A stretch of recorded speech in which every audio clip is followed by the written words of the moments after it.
নিশাত তাসনিম, আমি আলোর দিশা একাডেমির ৪র্থ শ্রেণীর ছাত্রী। পতাকার ৫ রং, কবি সুকান্ত আচার্য। বলো তো দেখি পতাকায় মোদের কয়টি রং আছে? শিক্ষক এসে শুধালেন হেসে। দ্বিতীয় শ্রেণীর কাছে একসাথে মিলে সব ছেলে বলে চিৎকার করে জোরে, ৩টি বর্ণ রয়েছে রাঙানো জাতীয় পতাকা জুড়ে। শ্রেণীর পিছনের বেঞ্চের কোণে শিশু ছিল এক বসে। পতাকার মাঝে ৫ রং আছে, বলল সে মৃদু ভাষে। কথা তার শুনে বাকি শিশুগণে হেসে খাই লুটোপুটি। শিক্ষক রেগে বলেন হেঁকে, বোঝাও কি করে ৫টি?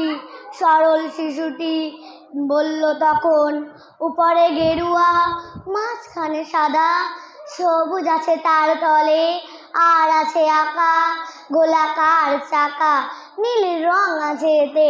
শিক্ষক বলে এটিকে ধরলে তবু হচ্ছে ৪টে। অবুঝ শিশুটি বলল তখন, রং আছে আর এক, লাল লাল ছোপ দাগ দেখা যায় ওই পতাকার মাঝে।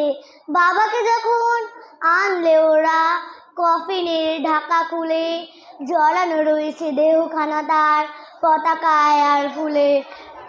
রক্তের দাগে ছিল লাল ছোপ ওই পতাকার মাঝে। এই নিয়ে মোট হলো ৫টি। এবার তো ঠিক আছে? সরল শিশুটির জবাবখানি কাঁপিয়ে দিল বুক। অশ্রু এলো নয়ন ভরে, শুকনো হলো মুখ। আজও যারা দেশের জন্য করছে বলিদান, স্বাধীনতার শহীদ শ্রম তাদের অমর প্রাণ। হয়েছি স্বাধীন, পেরিয়ে গেছে ৭০টা বছর, দেশ বাঁচাতে যাচ্ছে যে প্রাণ, রাখছি কি তার খবর? ধন্যবাদ।